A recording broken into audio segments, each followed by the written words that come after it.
Hello, I'm Hal Lublin. And I'm Mark Gagliardi. Since the dawn of humanity, one issue has gone unsettled. With the fate of the world in the balance, we're here to settle, once and for all. Best Chicago movie. That's right. Don't worry, everyone. We got this. Podcast should have a theme song. Podcast should not have a theme song. Yes, they should. No, they shouldn't. They sound good. Yeah, but people are just going to skip past it.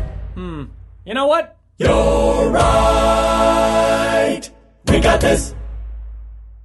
Hey, everybody, it's Hal. And Mark. It is MaxFun Drive, the time of the year where you get to support the shows that you love, like ours, by becoming a member and setting up a recurring monthly contribution. And we're going to talk more about that in just a little bit and tell you why it's so great to become a member right now, including not only cool gifts you get for being a member, but special specific goals that you will achieve by supporting this show. Special specific goals with incredible content. We're going to tell you about that in just a little bit. That's right. And you can join now at MaximumFun.org/join. To become a new upgrading or boosting member, don't forget to check the box that says, "We got this" with Mark and Hal. But for now, let's get on with the show.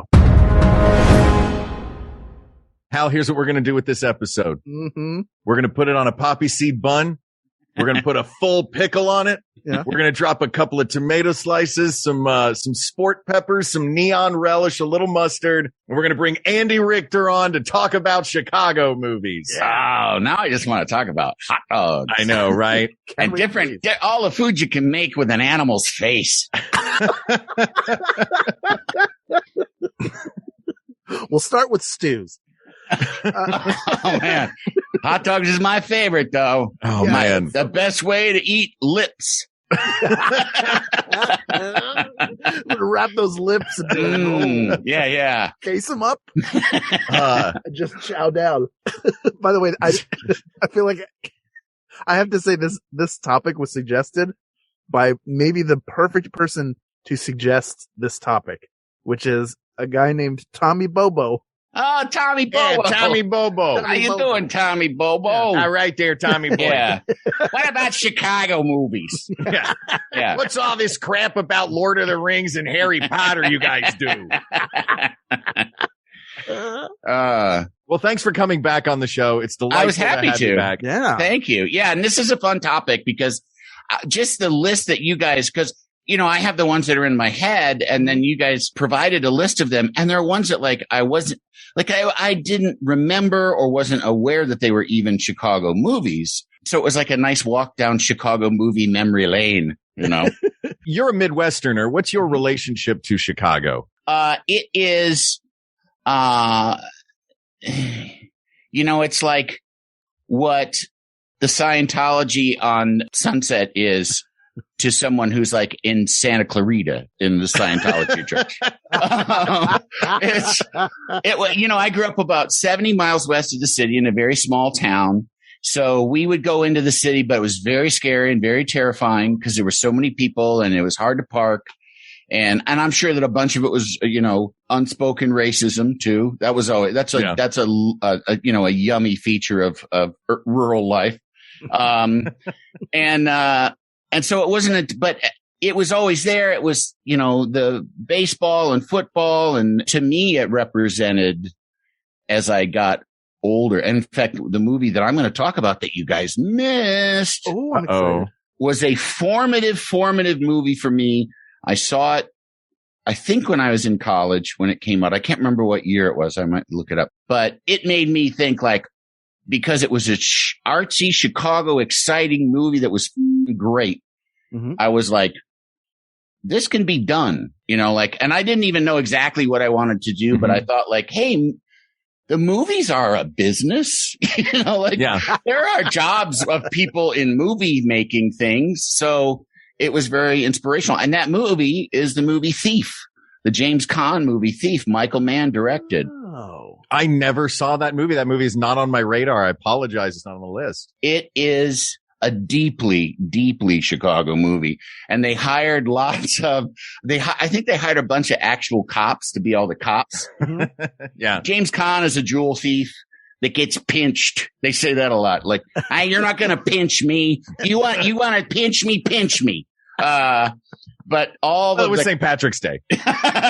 all of the cops are the most Chicago kind of fucking cops, and they like beat him with a phone book, like all the fun Chicago stuff. The brushiest mustaches possible. Yeah. And also James Caan is, I mean, he's like one of my movie star heroes. Like, just like, you know, and then I got to meet him when I worked on Elf, and he's just a fucking prince. He's everything you would want your Jewish mafia uncle to be. And he's just funny and sweet and like self-effacing and honest. And Amy Sedaris, we would, every night we were in the bar down in the hotel. We're like on a cruise on the, you know, along the Nile. We would go to work and then come back and go to the bar. And Amy used to treat him like a story jukebox. She would just spit out. She'd go like, Barbra Streisand. And they'd go like, well, we're making Funny Girl, you know, or Funny Lady. I think he was in well, we're making Funny Lady, and just would go off. I don't even remember, but she would do that with everything. You know, she'd be like Paul Newman, and he'd go, oh man, I saw Paul Newman so fucking drunk or whatever, you know, like it was all this stuff. He came up to us in the bar one night. It was very packed. I can't remember, Sutton Place is the hotel, and it's kind of fancy. And the bar looks like a walnut paneled gentleman's, you know, study kind of place, but it's packed. And he walks over with this woman, this blonde woman, really beautiful blonde woman, like probably in her 50s. And he comes over, he goes, hey, everybody, this is Denise. Apparently in the 80s, we and she's just giggling, you know, giggling. But he's like, I don't remember a lot of that time. So, because I believe you. But this was great. She said I left her like the toll booths in Godfather. She's great. Yeah. She said I emptied out her mini bar. So anyway, that's that's Thief. Yeah, that's Thief. Check it out, everybody.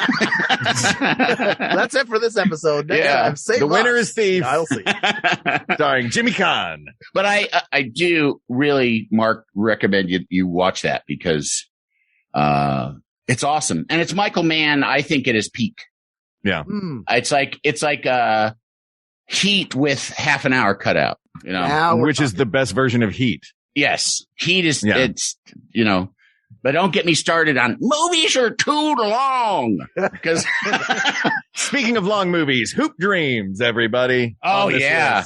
Brilliant. Yeah. Should we dive into some of these movies? They're broken up into categories. We don't necessarily have to like pick one from each, but these are just for conversation's sake. Well, Mark, before we do that, should we talk about what it is we're looking for here? Like, what makes a great Chicago movie? Like, obviously, we did this with New York with Doc and Jackson Public, and it wound up being what is the most New York movie, because you want the city to be an important character in that film, where it's sort of unmistakable. There's something unmistakably Chicago about it, right? I would agree with that, Andy. Yeah, I think so too. What may I ask? What you guys' connection to Chicago? I can't remember. I went to college at DePaul, so I was in Lincoln Park for 4 years. Right. And this was at the time when on the main stage at Second City, it was during Paradigm Lost and Citizen Gates and that run. So I was going, who are the people? Because I don't know the show so well. Once a week, it was Mick Napier was directing, and it was Tina Fey, Rachel Dratch, Scott Adams, Jenna Jolovitz, like just dream team. Kevin Dorff, like everyone on there was an all-star. Yeah. So I would go there after rehearsals or, you know, the 1:00 improv set. And that was where I first was introduced to improv, was at that Second City in Chicago. But, you know, I did 4 years in the city and loved, and 4 formative years because they were college years. So I really loved Chicago. That's a good place to go through that age too, because it's challenging, but not scary. You know, it's like, it's a fun town that has enough danger in it to make it good, but it's generally baby proofed, you know? Yeah. At least, and At least if you're white. You know, that makes a big, it's not a joke. It's just the truth. Yeah. Race comes up a lot on this list of movies. And in fact, the first class I ever took at DePaul was our Introduction to Chicago class. And it was all about the sociology of different neighborhoods and how Chicago is one of the most segregated cities in the country. Yes. By design. That was my introduction. Yeah. Crazy. Yep. Hal? I've been there and performed there a bunch. I didn't spend extended periods of time, but over the years, I mean, I've been there several times and visited different parts of the city. And what always struck me about Chicago is being somebody from Philadelphia, that it had a little Philly in it and a little New York in it. It felt more accessible in the way that Philadelphia is compared to New York, which always feels overwhelming. It just feels like you're being towered over by all these buildings all the time. Chicago, there's like a little more room. I love Wrigley, like in the middle of the city. Like just there's so much about it that I enjoy every time I go there, that it has a unique personality in a way that a lot of cities frankly don't. Yeah. Mm-hmm. And part of that comes from the architecture, but a major part of it comes from the people and just sort of the culture of the city and the fact that you have it segregated like that. And yet everybody still rallies around the fact that they're Chicagoans.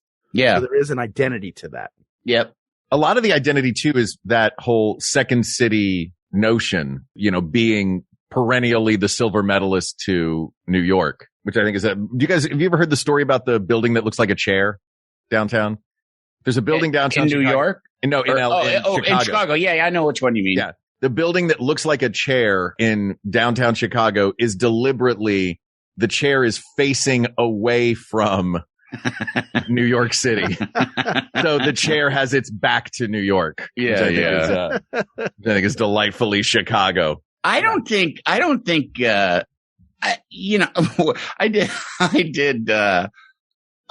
a movie in New Zealand, and one of the drivers was this young woman from Australia, and she would talk about the rivalry between Australia and New Zealand to us. And then we asked one other young Kiwi driver, like, is there? And she's like, we asked an Aussie that was driving, and she said, she's like, as far as I'm concerned, I'm not aware of a rivalry. Only New Zealand is aware of Australia, you know, and I kind of feel that way about Chicago. Nobody was really, I didn't feel like we were in reaction to that. I remember John Belushi said Chicago's different from New York or LA because people in New York or LA are trying to get to the other place, whereas people in Chicago are generally happy to be where they are. And I think that there's some truth to that. I also think that there's just a general don't give a you know, like there's like, you know, like society, whatever, you know, cause like the big money in Chicago is from dirty thing, you know, I don't mean lawless. I mean, like it was like, you know, the town was a huge stockyard forever, you know, it's like it was horribly, horribly corrupt. And like the murder like the Beirut of the 20s, you know, just so many murders and so many there's a great book called Murder City by the guy that did Wisconsin Death Trip. I can't remember his name off the hand right now, but it's a photo book with just stories of time of like just a cross section of all the different ways that people were horribly murdered in Chicago. And it was just an epidemic. And I just think that you go through that, and you're just like, you know, what, you're rich? You know, you know, you're fancy, whatever. Good luck moving any of your goods around without our Pullman cars. Yeah, exactly. Yeah. But in that way, it's very, very similar to Philadelphia because we literally grew up in the shadow.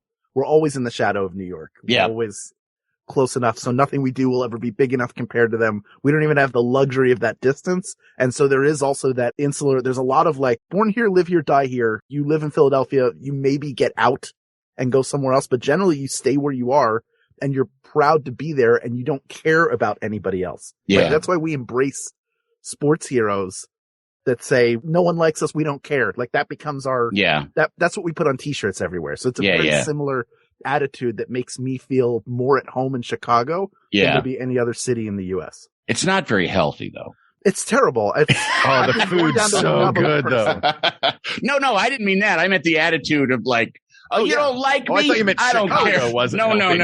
No. Yeah. Well, Chicago's attitude isn't very healthy either because it's very similar to that kind of thing. But and Chicago is just live in LA. And then I go back and it's like order one entree and it's like, did we order family style? Is this for 4 people? Every restaurant in Chicago is Buca di Beppo, regardless of what restaurant you're at. Yeah. Well, this feels like a perfect time then, I think, to jump into our first section of Chicago movies, and that is Chicago Living. Talking about the city, these are the movies that are designed or at least have some aspirations toward giving you a sense of what the city of Chicago and its people really are like. And the movies on this list, in no particular order, except it's the order I wrote them down in, Drinking Buddies, which is a more recent one, About Last Night, Return to Me, The Big Sick, High Fidelity, and the entire series of barbershop movies. Are there any that jump out on this list that you want to talk about first? Well, the one that was, I mean, cause it was a big deal and I was there for it, was About Last Night. Was a really, that was like a pretty huge movie, and everybody that was in it was super hot at the time. Yeah. And it was kind of dirty too. You know, it was like, I mean, dirty. It was, you know, racy and sexy. Mm-hmm. And it did sort of feel to me like what kind of a yuppie existence in Chicago was at that time. Yeah. And I think that is that based on a David Mamet play? It is. It's David Mamet's Sexual Perversity in Chicago. Oh, right. Exactly. Yeah. Which gives it, I think, a huge Chicago pedigree that the greatest Chicago playwright turned his play into a screenplay. And also Jim Belushi in that movie is maybe the most Chicago character. Yes. Mm-hmm. Yeah. Out of all of the characters on this list. He couldn't do Jim Belushi for 2 years after that movie. It's used up all his Jim Belushi. He'd run out. just a misogynist in a suit. his glands had to recharge. But yeah, that one. And High Fidelity also struck a nerve with me as me relating to the kind of artsy kids, and they're kind of, you know, like Bears fans mingling with kids that look like Robert Smith from The Cure, you know, and hanging out together. And cause that was my young adulthood. There was guys in Blackhawks jerseys sitting on my couch next to somebody with black lipstick. You know what I mean? Yeah. And it wasn't like a bumpy transition, really. You know, it was like, it was all kind, and that's what High Fidelity felt like to me. I just watched High Fidelity again last night because it had been a long time since I'd seen it. And boy, I forgot how great just structurally that movie is. Mm-hmm. Yeah. Now, is that movie necessarily the most Chicago movie? I don't think so, because it's a transplant from London. The novel takes place in London. Right. The movie takes place in Chicago. So it's not really iconically Chicago. Yeah. But I think everything about that movie is great. Yeah. The structure with everything relating back to mixtapes. It's also, I think, the first real Jack Black movie. Yeah. Where Jack Black got to play, got to do his thing, and just unbridled Jack Black. Yeah. Joan Cusack's great in it. Everything about that movie. The cast is more Chicago than the movie is. Yeah. You know what I mean? Even down to having Tallarico in a small part in it. Yeah. Yeah. No, that's another fun thing about Chicago movies is, you know, you get to see, as a kid for me, it's like, oh, it's the lady from the Empire carpet commercial, you know, or that, you know, that sort of thing when they hire local actors, or that guy that played the dad on Frasier, like he was John Mahoney. Yeah. He was just a Chicago actor for the longest time. And you used to see him like as plumbers and you know, and then he became, you know, a big deal actor. And that movie also is an example of something where, like you said it, this is London. We're going to bring it to the States. What city do we put it in? Well, these people, we kind of have to buy in the fact that they're sort of aimless losers. Yeah. If they were in New York or Los Angeles, we would expect them to be there for like a reason that would be some sort of like engine to improve themselves. Now put them in Chicago, because you could, you know, you drop a seed, it'll grow in Chicago, and then it'll just be like this, you know, ugly flower. That's kind of like what they treat, I think, a lot of these movies, you know. Like About Last Night could have happened in New York, but it would have been a totally different movie, because these are, you know, Chicago is its own kind of fishbowl, I think. And so people don't question like why there aren't bigger stakes in Chicago movies, I think. You know, Interesting. I never thought of them as having lower stakes. Yeah. But yeah, it's true. There's no sense of John Cusack's character, like he's not trying to be a music producer or be an artist. He just appreciates music. Yeah. He likes his record store. Around the relationships he has and the record store. And he's obviously been putting one above the other. And it does have like some nice neighborhood moments to it, but it could be, I think it maybe captures the spirit of Chicago in a few ways, but I don't think people would know necessarily, like you're not going to go do like the walking tour of High Fidelity. Right. I don't know. A walking tour of High Fidelity would be amazing because it would just be all underground Chicago music venues. Yeah. Or just random, apartment buildings right there. That's where they had that one scene on the living room.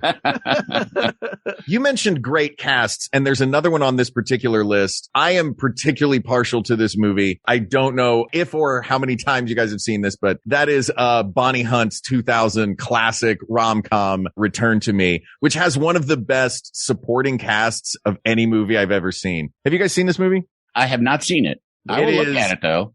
It's a very rom-com premise. Minnie Driver now has the transplanted heart of David Duchovny's late wife, and David Duchovny falls in love with her, and because she has his wife's heart. And you can hear the heart talk. Is that kind of exactly. Yeah, Bruce Willis does the voice of the heart.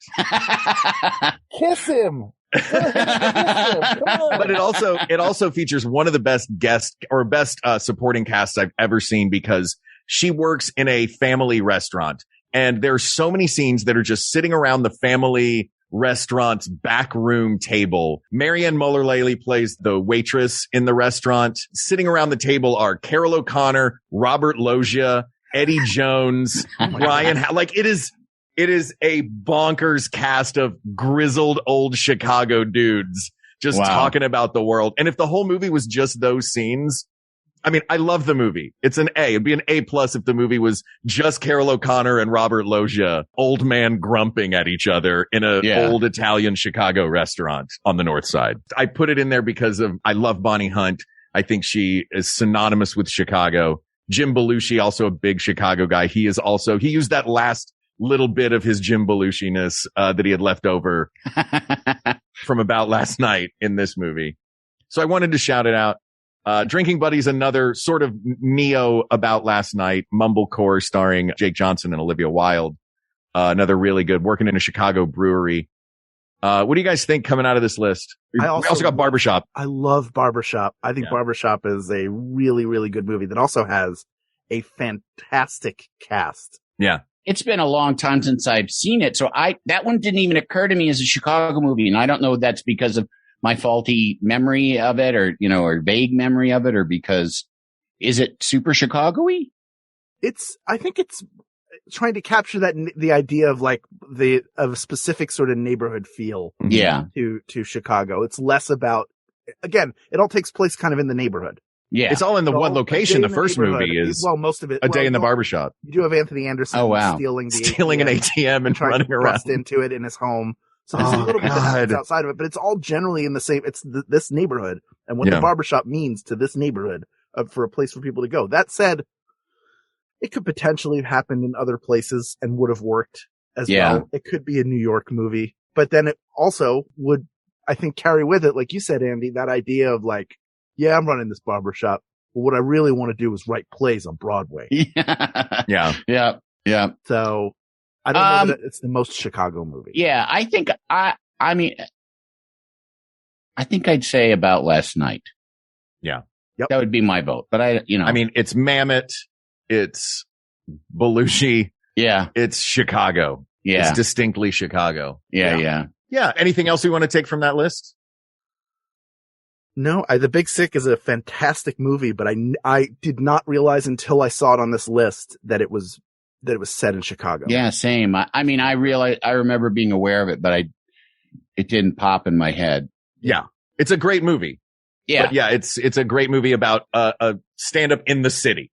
But it could be New York, it could be Pittsburgh, it could be, Yeah. Let's take a quick break right now, and then we will dig deeper into the canon of Chicago films, and eventually we will pick the best one. That's up to you, the listener. I know. Yeah. We'll be back.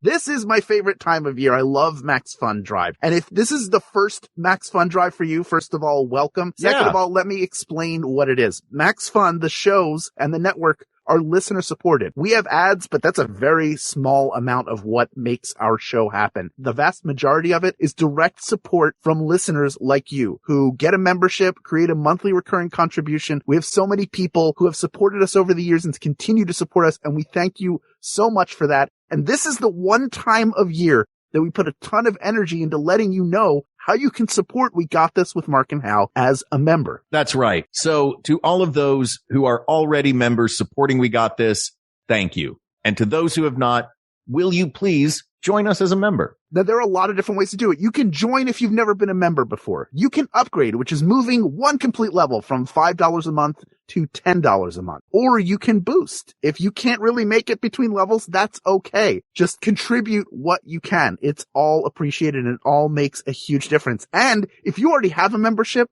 and you're able to do it, and there's somebody that you know of who maybe can't right now, you can actually gift a membership for a friend or for an anonymous MaxFunster who has signed up to have a membership gifted to them. All memberships at $5 a month or more get bonus content across all the shows on the network going back, so you can hear all of our old bonus content and our new bonus content. And we have a great episode this year. We did a live show for the London Podcast Festival in the fall of 2021 with special guest Paget Brewster, one of our bestest friends who we love so much having her on the show. And that was only available to people who attended the festival. We have kept that off of the feed, and now it is available just for MaxFun members at $5 per month or higher. And here's the best part. If you buy a gift membership for someone, that recipient gets that bonus content. So you're getting it for your membership, and then they're getting it as someone who has had a membership gifted to them. That's right. And on top of the bonus content for the people of the world, we have also set up some goals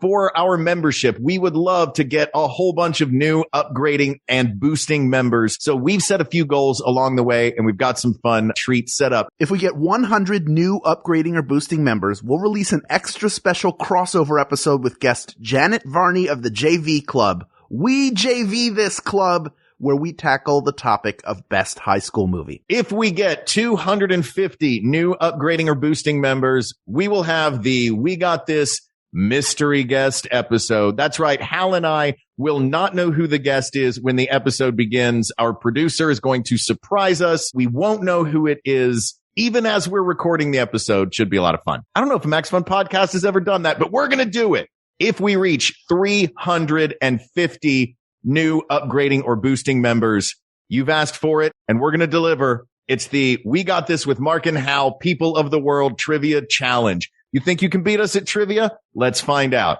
350 new. You think they can, Hal? I know they can. I don't know. We'll find out. We'll find out. If we reach 350 new upgrading or boosting members, if we reach 450 new upgrading or boosting members, Hal, I'm just going to say 3 words. Hot slate challenge.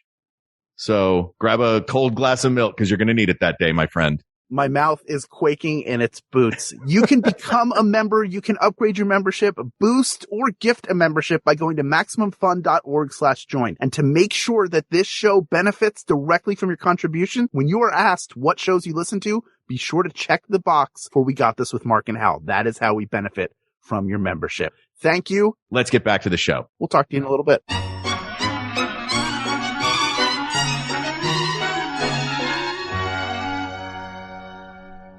Are we back?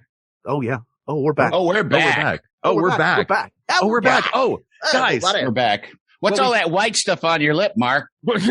Nothing. Oh, great. We're going to hear all those business ideas now. You guys, we should start a band. Sure, Mark. We'll start. What about a T-shirt that has a picture of a T-shirt on it? I do own a T-shirt with a picture of a T-shirt on it that I bought specifically because it was a T-shirt with a picture of a T-shirt on it.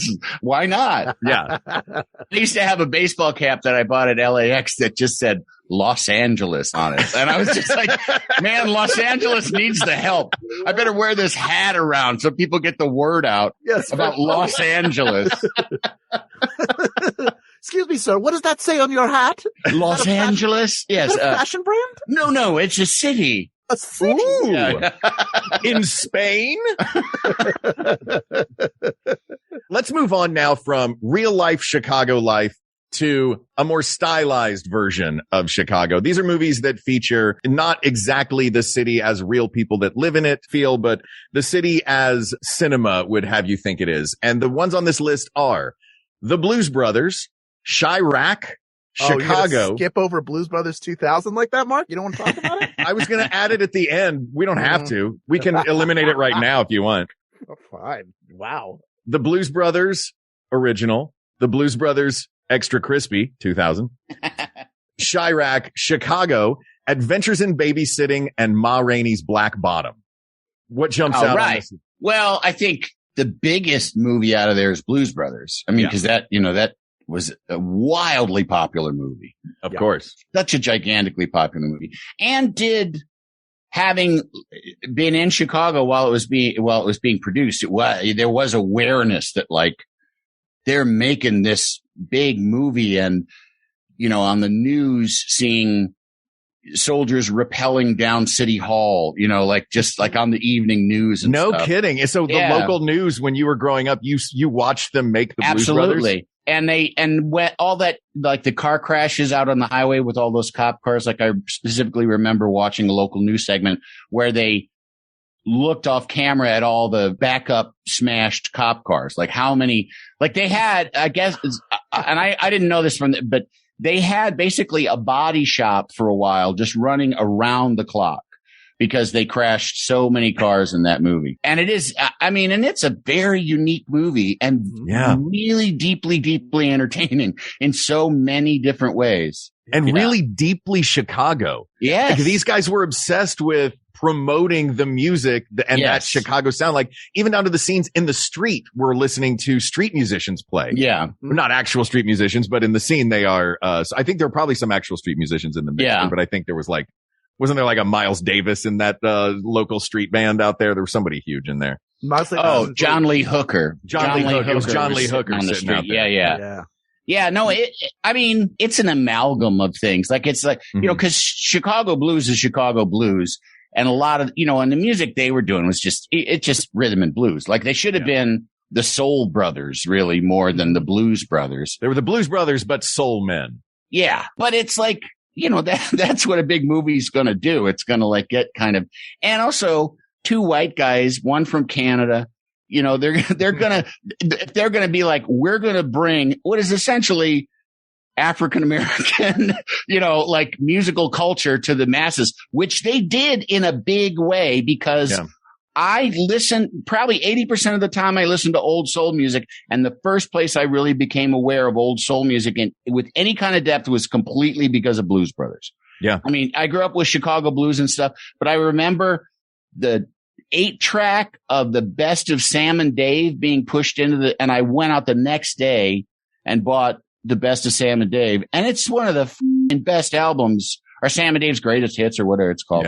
Yeah. It's just, and that opened my whole mind to Al Green and, all kinds of different people. Well, and, they also did this thing on their, I don't know if it was in the movie, in the concert scene in the movie, but I know on Briefcase Full of Blues, they introduce every song with who either wrote it or originally performed it. Yeah. Right? They're like, here's a tune from this person. So they didn't trim out the Twitter handle before reposting. Yeah.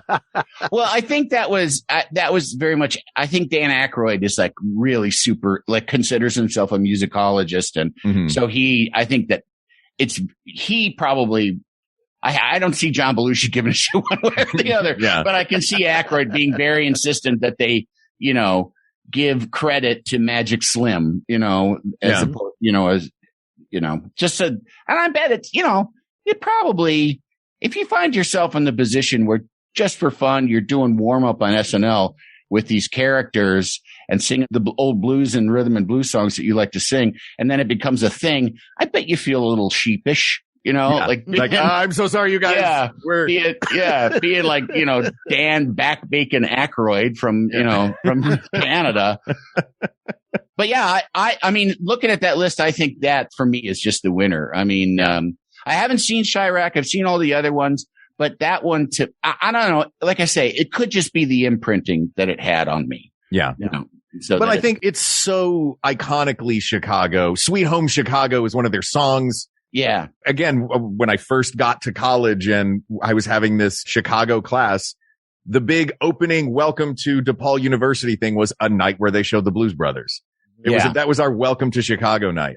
And I think a couple of the ones on this list, Chicago and Ma Rainey's Black Bottom specifically, are weirdly that it is a Best Picture winner called Chicago.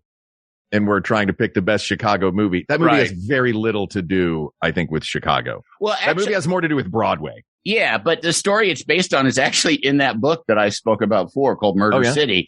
That they kind of do follow like this real story that was just, young woman casually murdered somebody, so it was in that time. It was like of that time. But yeah, it doesn't feel like, I mean, if you don't know about how violent Chicago was at that time, it could have been New York. It could have been Detroit. It could have been, Yeah.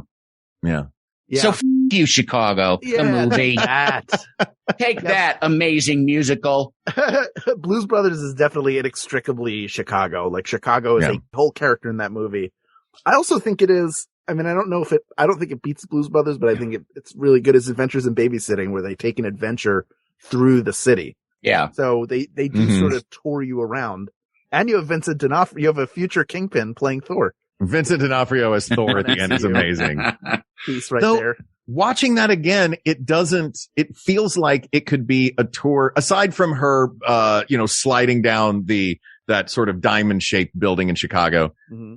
It does feel less Chicago than big city. The other reason that Baby's Day Out is not on this list of stylized Chicago, because the baby doesn't go to Giordano's to get a dish? Because like it's like a day in the city. You know what I mean? Yeah. Adventures in Babysitting could have been any city. Well, there goes my winner. I thought it was going to be Baby's Day Out. Guys, Baby's Day Out, if you have not seen Baby's Day Out, is the absolute best work Joe Mantegna ever did.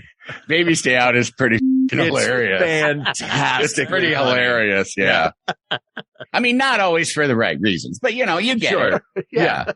Like when he's trying to hide that he has a baby on a park bench underneath a blanket, and then the baby finds a lighter in his pocket, and the baby's just kind of digging around, and then the baby lights Joe Mantegna's genitals on fire at the exact moment that a cop walks up and he has to pretend that nothing is wrong. It is comedy gold. Do you know the baby got that in one take? It was a one-take baby. That baby was incredible. What's under that blanket? A baby with a lighter. Right by my dick. And I also want to, in the stylized Chicago, this is more of a stylized movie and a stylized look at gang warfare, but Chirac. Yeah. Paints a picture of Chicago. That movie I think is very, very cool. It's it's in verse. Aristophanes has a writer credit on it because it is Lysistrata, but it also, it's a longer discussion, I realize, but it does tend to take one very serious issue and, highlight it front and center at the expense of other very serious issues that it could also put out there. Yeah. You know what I mean? Like, I haven't seen that one. Then that's why I was thinking like, well, that also too is like that's where, when you say like, wait, which one is the most Chicago? I think like, oh, the happy one. And it's like, yeah, but that's not the full story on Chicago. And that's certainly not everyone's story on Chicago. So Chirac, I gotta abstain from that one. Yeah. It's definitely worth a watch. And I'll check it out. It points out some really, like, it's called Chirac. More people died in Chicago in a 10-year period than died in Afghanistan and Iraq. It's an intense movie, but I think it does, in the interest of really shining a light on gun violence, it tends to really dumb down male-female relationships. Yeah. Which the play Lysistrata does is thousands of years old, obviously. But as far as the Chicago-ness of it, it's Spike Lee. So it's colorful. It's like these neighborhoods that he creates are very colorful neighborhoods, but it's not about Chicago in that way. But it is the only one on the list that is, here is a stylized version of the worst of Chicago. Yeah, yeah. Right. It's not the same as when he does a film that takes place in New York. Yeah. Right. Which he is a New York guy. Right. Here's what it's like. He's taking it and smartly taking that story and setting it somewhere that it fits. But I think it's if we want to talk about an experience that's different than the three of us, we should probably talk about Cooley High. Yeah. Which was labeled the Black American Graffiti. Yes. You can definitely see the parallels in that it's set in the early 60s, 64 versus 62. The soundtrack is really Perfect. important to it. And it also is kind of a slice of life, but from a completely different point of view in terms of how it plays out, making it a drama instead of a comedy. Yeah. We love that. I mean, we loved that movie when we were kids. I haven't seen it in a million years, but, like me and my friends watched that movie. It's funny. You know, there's a lot of funny stuff in it. It's really funny. And then you stop and you go, oh, these are just high school kids having hijinks. And you're like, no, these guys are robbing hookers. Like they're doing some pretty terrible stuff. Yep. Yeah, I think that movie we're moving on now out of stylized Chicago. Now let's jump into, since we started talking about Cooley High, there are 3 great classic movies set on the North Side's housing project, Cabrini Green, which is no longer around, but there are 3 classic movies set there. Cooley High being one, Candyman and Hoop Dreams all are connected to Cabrini Green. But let's stick on Cooley High for a minute. That, if we want a most Chicago movie, that's gotta be up there because it's just gorgeous 1975 footage of them ditching class, hopping on the L and going to Lincoln Park Zoo. Like it's really, really Chicago-y. Yeah. Yeah. And it's that specific. It's the Black experience in Chicago. Yeah. Which is the bulk of the city. It also has Garrett Morris in 1975 playing the cool teacher. Yeah. Lawrence Hilton Jacobs, or Lawrence Jacob Hilton, the Freddie Boom Boom Washington, like before, I think it was like a year before Welcome Back Kotter. I think Welcome Back Kotter was maybe 76 and this was 75. I don't remember Welcome Back Kotter. Which one was he? Was he Cochise or no. I mean, he's the Cooley. basketball player. He's the basketball star. He's the basketball player. He's Cochise. Cochise, yes. Yeah. So it's the story of Cochise and Preach are the 2 main guys. Preach, who ends the movie with an amazing monologue, a beautiful long monologue at the end of the movie. Same actor who in the middle of Ma Rainey's Black Bottom, he played Toledo in Ma Rainey's Black Bottom, has that amazing soliloquy in the middle of that. So it's like, if you have a great monologue and a movie about Chicago, you just hire that guy. That's what he does. He just does monologue. I want to go see him at the Goodman do Chicago logs. That's what all I want to see. I will go watch that show in Chicago logs. Yeah. That sounds like some kind of roll of mozzarella and sausage. Oh, you want a Chicago log? Yeah. Do you want the stuffed version? Yeah. And dip it in beef juice or marinara. I always do my beef juice on the side with a Chicago sandwich. The holidays are here. The dip, yeah. By the way, there's a Portillo's in Buena Park, right? I do know that. I do know that. Yeah. There. It's good.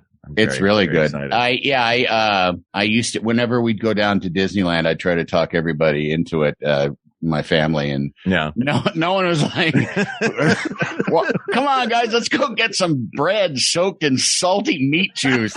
Nobody seemed to be into it as much as me, Yeah. Not great for driving. They have a drive-through, but you're eating a wet sandwich. Yeah, exactly. Yeah, I know you're tired of walking around all day. Yeah. It's an exhausting day, but fun. Yeah. Here we go. Here's the sloppiest sandwich on earth. Yep. Here in the back seat, you can have a hot dog with 17 things on it. All right. And then what about our other Cabrini Green movies? We've got Candyman and Hoop Dreams. Very different movies from the 90s. Candyman is very Chicago-y, a very specific, the bleakness of Cabrini Green, and, from having, even when it was occupied, sometimes there were times it just seemed like a ghost town, like when I'd drive through that area, when I was working, usually working as a production assistant driving around town. There was, it was sort of there was a cut through there, which also was like not recommended, like as a white person, it's weird. It's just crazy that like literally, a good golf drive away was Second City. And, and Cabrini Green is just like this desolate high rise warehouse of people. And I would say, I would tell people that I drove through there. And I think there was also a place that I used to get lunch at, and people would be like, what are you doing? Like, you shouldn't, I'm like, it's the middle of the day, whatever. But that was Chicago. One time I was driving back real early, like 3:00 in the morning after wrapping on a commercial. I was driving a truck and stopped at a red light on the west side of Chicago, and a police car pulls up to me, goes the burp, burp, And I look and roll down my window, and it's winter, freezing cold. He goes, "What the are you doing?" I said, I'm waiting for the red light. And he went, "Go, go, go." Like, jeez. Yeah, I'm like, all right then. Thank you, officer. What is happening? Wow. Yeah. What are you doing? What the are you doing? Waiting at the red light, sir. But anyway, yes. Candyman's gonna get you. Go. By the way, did you see me in About last night? But actually, Candyman is also too has the benefit of being a fucking fantastic movie. Yeah, it's a really fantastic movie. Really creepy, really atmospheric. Yeah, and like I say, I never forgot that movie was about Chicago while watching it, you know. Yeah. Yeah. Was it another one that had other Chicago? Did it have famously Chicago folks in it? I'm looking right now to see if there were any. Not that I can remember. All right. It's funny, something that crossed my mind. This is a side note. I don't remember who I had this conversation with, but somebody years ago, we decided that Dennis Farina is Chicago and Danny Aiello is New York. And that they always are those things, no matter what movie they're in, no matter where they are. Dennis Farina is Chicago. And then the movies, we decided too, then the movies become a little more of a Chicago movie, regardless of where they're set. Yeah. And then Danny Aiello makes a movie a little bit more New York. You know? It could be On the Prairie in 1821. Yeah. Could be a Western. Dennis Farina pops out. Yeah, yeah. Like, how you doing? Are you from Highland Park? Yeah. You see the big gate with the 23 on it? We got to brand all these cattle. Yeah. Let's talk about Hoop Dreams a little. I went to a hippy dippy Quaker school in the suburbs of Philadelphia. And there were 3 movies that the entire school was taken out of class to go see. We would walk through Jenkintown to the Merlin Theater. We saw Dances with Wolves was one. Schindler's List was the other. And then the third was Hoop Dreams. Wow. It was an important enough film that we were taken out of school to go see. It's long too, isn't it? 3 hours, It's really long, Yeah. but it is one of the most captivating, you know, and we're talking about 2 movies previously that have portrayed Cabrini Green. Yeah. And shown what it was like in a dramatized way. But then you have Hoop Dreams, which actually shows 2 people who have essentially their one ticket out and their struggle to make it and what that's like. And I think it's one of the best documentaries ever made. And I feel like it got robbed that year at the Oscars, I remember. And I think because of that, it doesn't get talked about as much as it should. But Yeah. it's an outstanding movie and really gives you a look into that world and that neighborhood and the people in it and what life is like. Well, now we'd look like assholes if we didn't pick that one. I mean, all right. Yeah. Okay. That one went. Well, I mean, it is a documentary, so it does kind of, you know. Yes. Makes it easier to, Yeah, but you're absolutely right. It's a really, really captivating movie. And also not just, you know, it's also like one of those movies that it's a captivating subject, well recorded, but also the movie is well made in a very non-showy sort of way. Like like the movie is fantastically edited and fantastically put together, but not in any way that makes you think about the movie. You know, you're thinking about these kids, the subjects. Yeah. And also, I mean, look, you can't talk about Chicago in the early 90s without talking about basketball. Exactly. And this is basketball this is basketball in the home base of basketball at the time that it was the home base of basketball. Yeah. Yeah. Mm-hmm. Yeah. I think that's, so I think Hoop Dreams definitely comes out of this. I'd say we take Hoop Dreams and Cooley High. I'd say so too. I think Cooley High, just for that footage of that sweet, sweet L footage when it was white on top and green on the bottom. Yeah. Yeah. And dirty and like, oh yeah. Spray painted all over. Yeah. Yeah. I love that. All right. We're going to take our second break. And then when we come back, we got 2 more categories that we want to talk about: Macho Chicago and Growing Up in Chicago. And we'll talk about those in just a minute.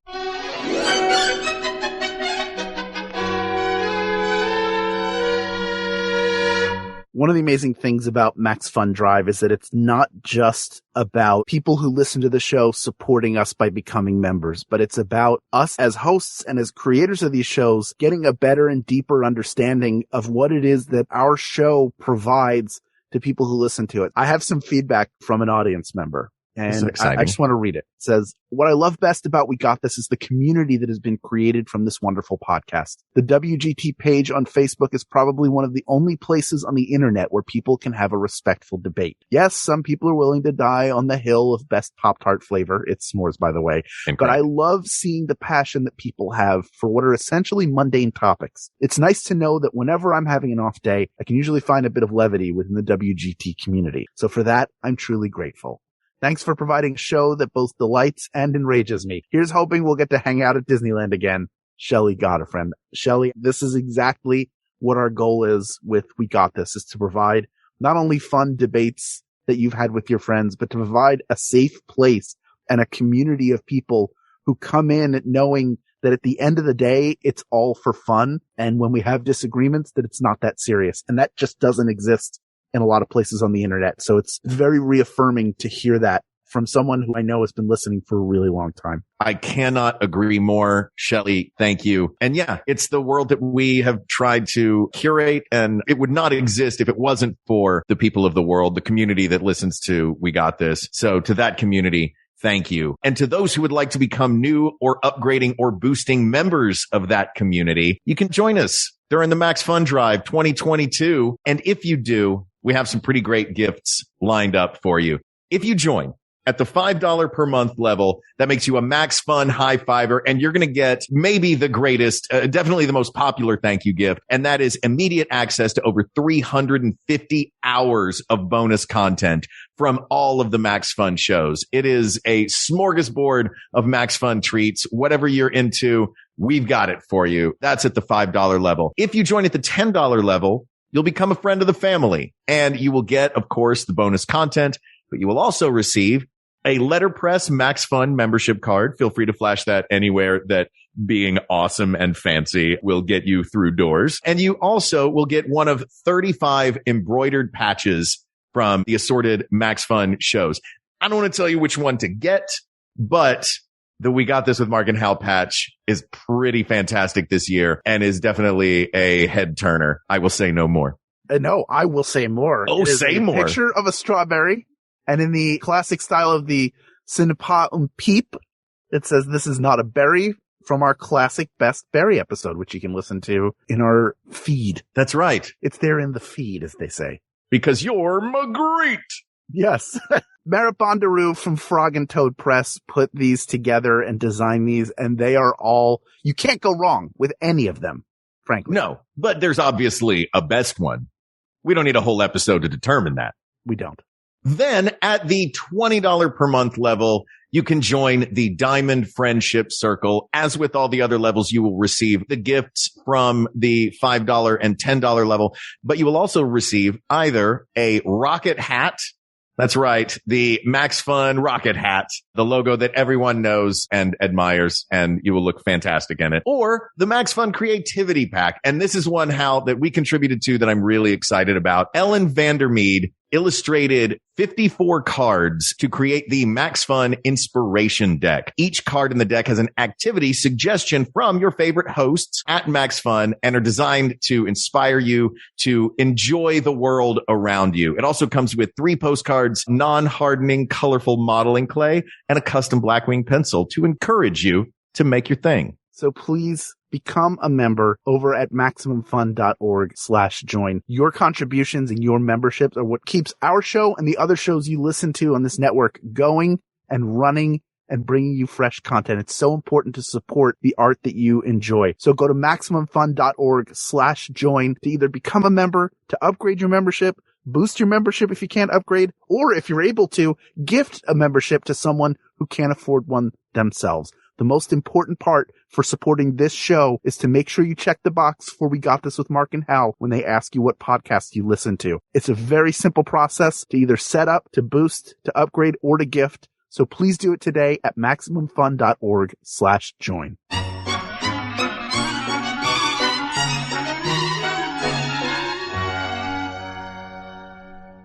And that minute has arrived. Hi. What?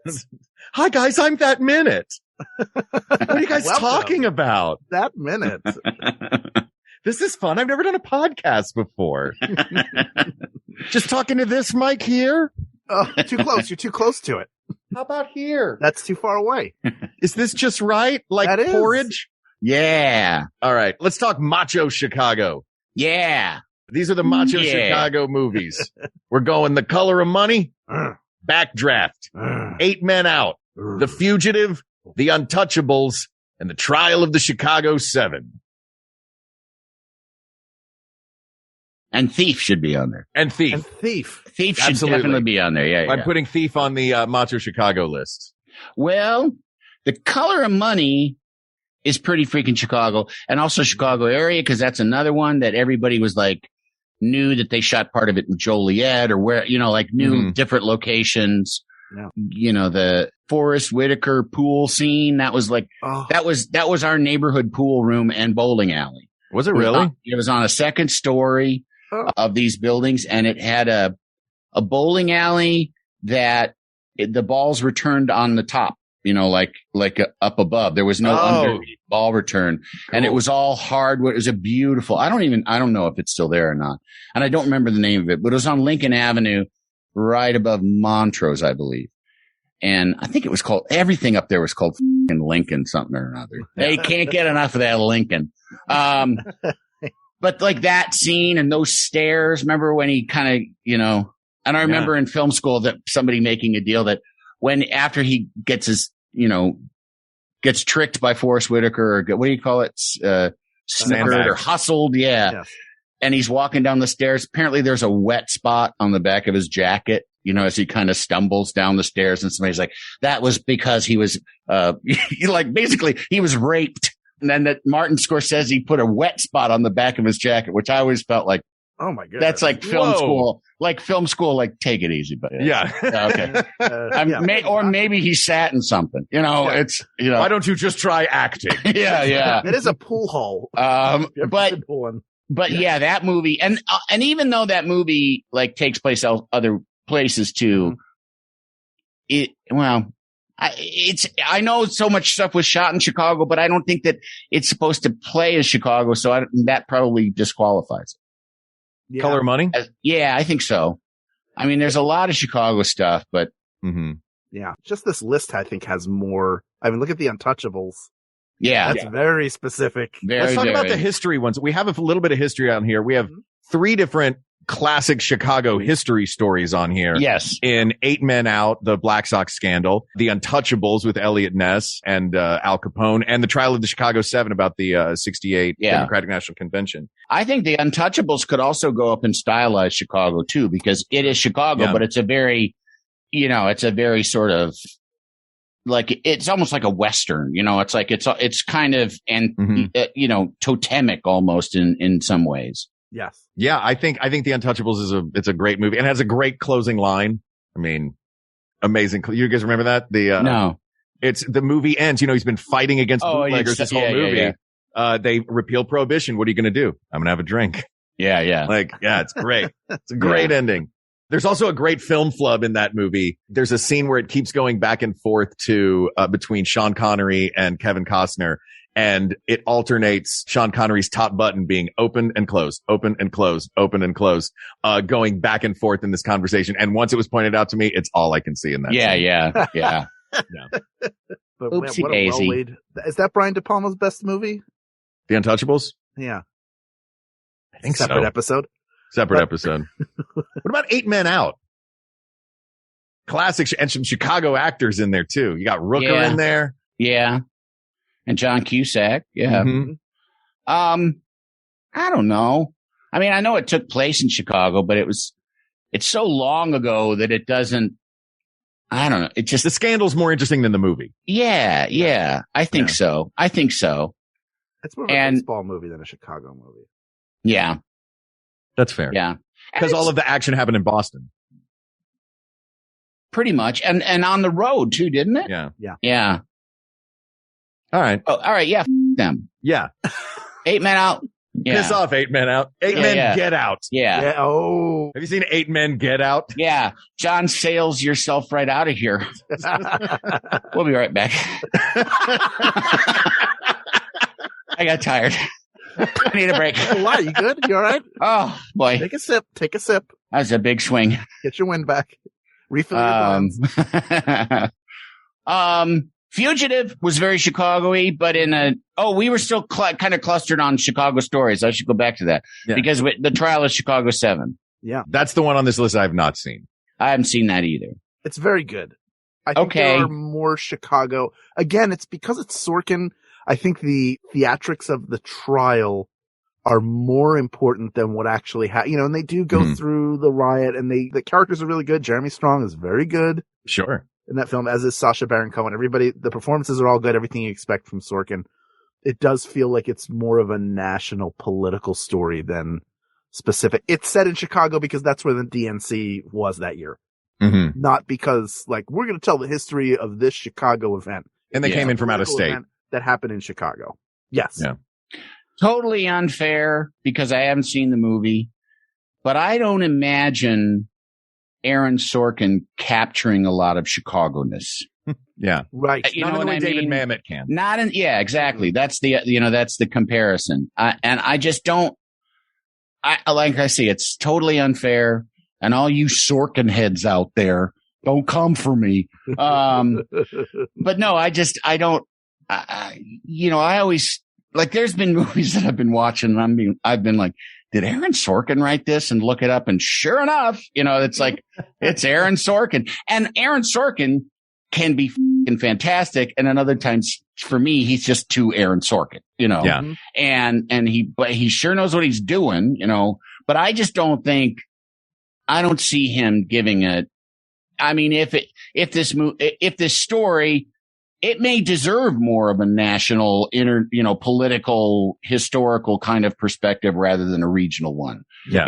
The stakes are not Chicago high, they're national high. Exactly. And the Chicago is just kind of incidental, I think, to the, to the case and the issues. So. Yeah, it's a setting, not a character, which it is in The Fugitive too. Although you get the St. Patrick's Day, you have the Chicago River and him. Yeah. There are a lot more landmarks that go, this is Chicago. He is on the loose. Right. In Chicago, come back to try to solve his wife. One of those being Jane Lynch.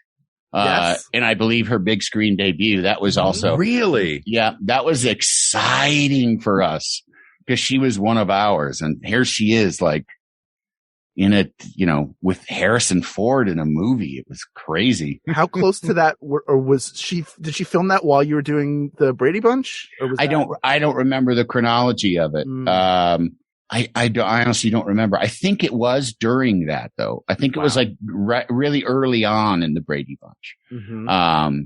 That's one of them. And again, lots of Chicago actors in that one. Mm-hmm. That's lots of Chicago actors in there. So, out of this list, it looks like The Untouchables. We're going to hold on to The Untouchables and we're going to hold on to The Fugitive. We didn't mention Backdraft, which is Fire. Chicago Fire, the movie. Fire, yawn. Though the ride, the attraction at Universal Studios Orlando was great. Okay, that's good. Oh, well, now that's pure Chicago. That's pure Chicago.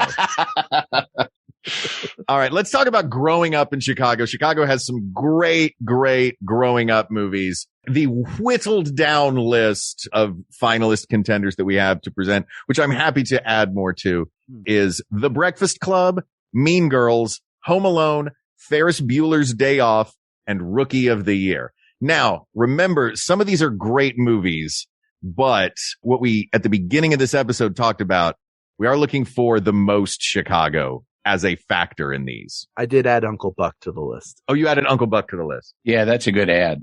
Uncle Buck's a great ad. Yeah. What's the director though? John Hughes. John Hughes. Yeah.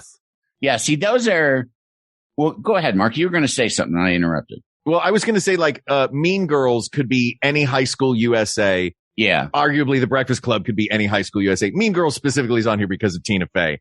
And Tina Fey is the most Chicago person to make a coming of age movie, I think. So that's why this is on. And it's also a great movie. I would argue that on this list, Rookie of the Year and Ferris Bueller's Day Off are the most Chicago. I think because it's a kid playing for the Cubs or a high school kid having a day doing crazy Chicago things. Yeah. These John Hughes movies are a very particular Chicago. Mm-hmm. They're like suburban. Their own, yeah. And there is, the settings for those movies are like the setting, the house in Home Alone. Like, you can see like the fucking lake is it's 2 minutes away, is 2 seconds away. You know, like these are incredibly gorgeous, fancy, protected neighborhoods.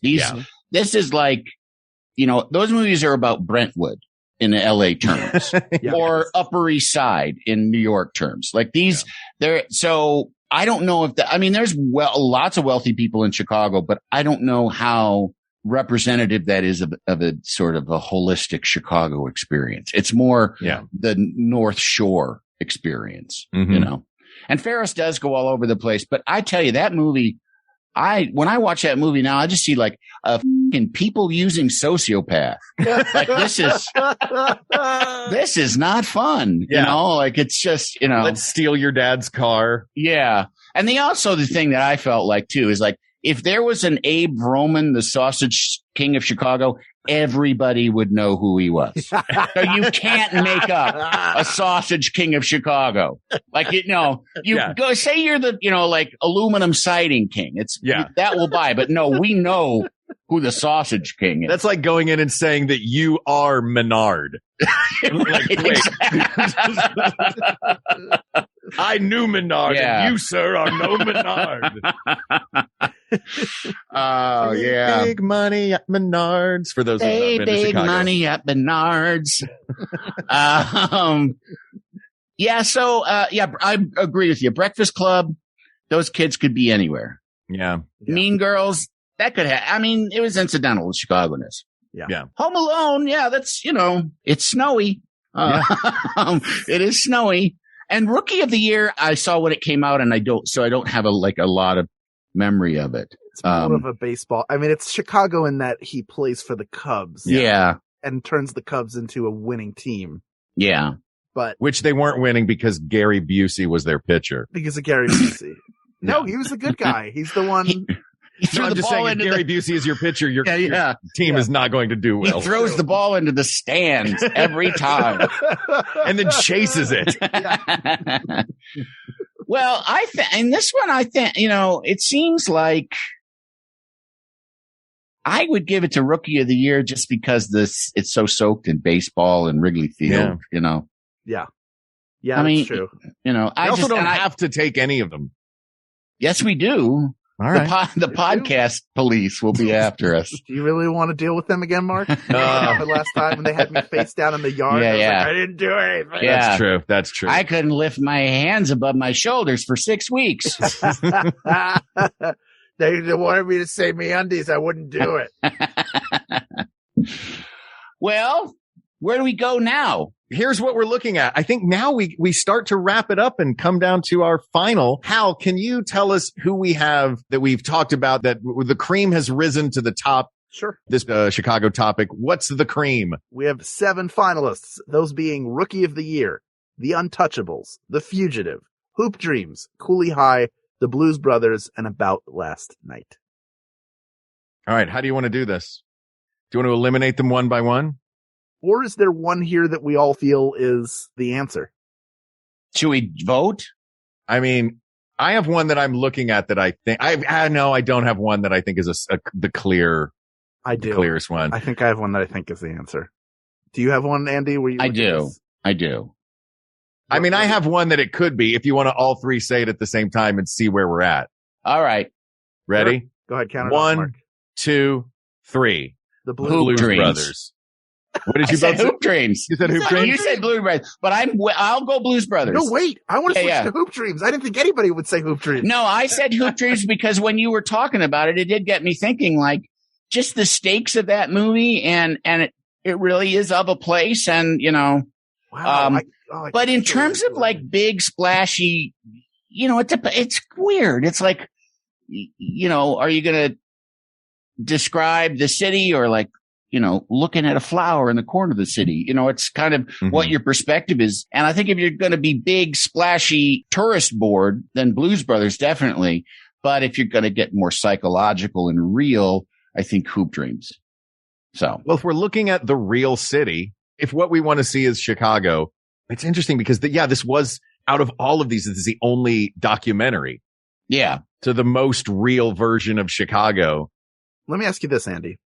All right. Just to see if your answer changes. If I told you instead of this being the best Chicago movie, I said the most Chicago movie, and it was between the Blues Brothers and Hoop Dreams, would you give the same answer, or would you switch over? Now I would probably say the Blues Brothers, because it is a wider lens. Just that simply that it kind of, and I know that it's a stylized fictional lens, but it does show different walks of life of Chicago, that are sort of cartoonish or whatever, or they're in a comedy.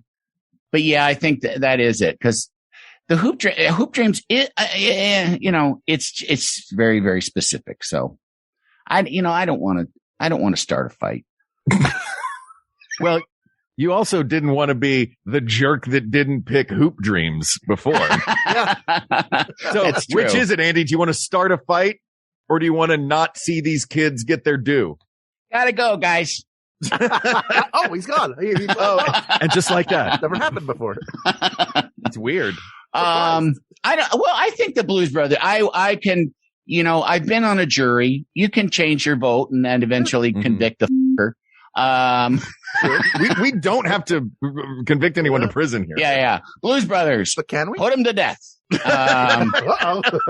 whole movie. Wipe it off the face of the earth.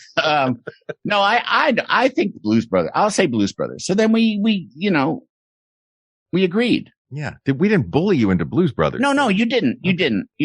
I'm not going to lose any sleep over this, by the way. That's fair. Well, then we haven't done our job. I want you sweaty each night for 2 weeks. Upsetting me. Just sitting up going, Hoop Dreams. I really blew it. William Agee. All right, Hal, bring us home then. I think people in the world, this is very similar to New York, where we had all these different movies, but the most New York movie wound up being the best one, which was After Hours, because it really captured the city in a period of time and gave you a look sort of at a lot of it too, because it covered a large area of the city, similar to the Blues Brothers. Now, Hoop Dreams is a great movie. You should watch it if you've never seen it before. There's always time, especially now, because who knows how long we'll be home. Right. Check it out. But the best Chicago movie is a rollicking romp of music and action and comedy that we call The Blues Brothers. Asked and answered, and I slowly turned into a DJ. Andy Richter, thank you for coming back on the show. Thanks for having me, guys. It was fun. Super, super fun. Of course. It was really fun. You'd like to promote? I have a podcast called The Three Questions, and it's a good way to kill an hour 10. If you got to drive, if your mom's talking to you, and you can get an earbud in there, so you don't have to. You got something else to listen to. But no, it's a fun podcast. It's an interview. It's kind of getting people to talk about their origins and why they are the way they are. We do a lot of good work. It's all for the kids. It's all for the kids. The kids thank you, I'm sure. I'm sure they do. Yes. But thank you for coming on the show. You're always I was a delight. happy to do it. Thanks, guys. Thanks, good to see you. You too. This topic is closed, but there are many more topics to discuss. So please reach out to us on Twitter, or you can email us at wegotThisPodcast@gmail.com, or go to our Facebook group and talk about your favorite Chicago movies. Facebook.com/groups/WeGotThisPodcast. Thank you to producer Ken Plume, host of his own wonderful podcast called A Bit of a Chat with Ken Plume. Also, thank you to researcher Kate McManus, graphic designer Uri Kelman, and QA engineer Jen Alba. And of course, thank you to our musicians, Jonathan Dinerstein and Mike Furman, for our score and theme song, respectively. Hey, thanks for listening to this episode of We Got This with Mark and Hal. We were really excited about this episode being a special one for the MaxFun Drive, and we hope you enjoyed it. And we wanted to do that to say thank you. You have given us the freedom to do this show the way we want to do this show by being on the Maximum Fun Network and part of the Maximum Fun family. So thank you for doing that. And thank you for supporting artists that you enjoy in as direct a way as possible. I think that, as Shelley mentioned earlier, we've created a pretty great community for this show, and that community is all thanks to the membership. Yeah, thanks to your contributions over the years, we've been able to upgrade equipment, we've been able to travel to do shows, and we're able to pay our producer for all of the work he does to make the show everything that it can be for you week after week. So please We've got great rewards available for you, including bonus content, including a killer patch, including a creativity pack or a hat, if that is your thing. We've got show-specific goals you can unlock, such as a special crossover episode with Janet Varney and the JV Club. Or how about a mystery guest, where we don't even know who it is, and we're going to try to guess. And you will too. Let's see who's right. Speaking of who's right, between us and you, how about a trivia challenge? Mark and I versus the people of the world. You've been asking for it. This is your opportunity to get it. And then finally, the hot slate with hot sauces and hot topics and lots of suffering that we will do for you because we love you. So join us. That's right. So please visit MaximumFun.org/join and become a new, upgrading, or boosting member today. Don't forget to check the box that says, "We got this" with Mark and Hal. And thanks to you, the people of the world, for giving us an opportunity to sit down in this automobile with Andy Richter. It's 106 miles to Chicago. We got a full tank of gas, half a pack of cigarettes. It's dark, and we're wearing sunglasses. Thank you. Thank you. Thank you. For Hal Lublin, I'm Mark Gagliardi. For Mark Gagliardi, I'm Hal Lublin. And don't worry, everybody. We got this.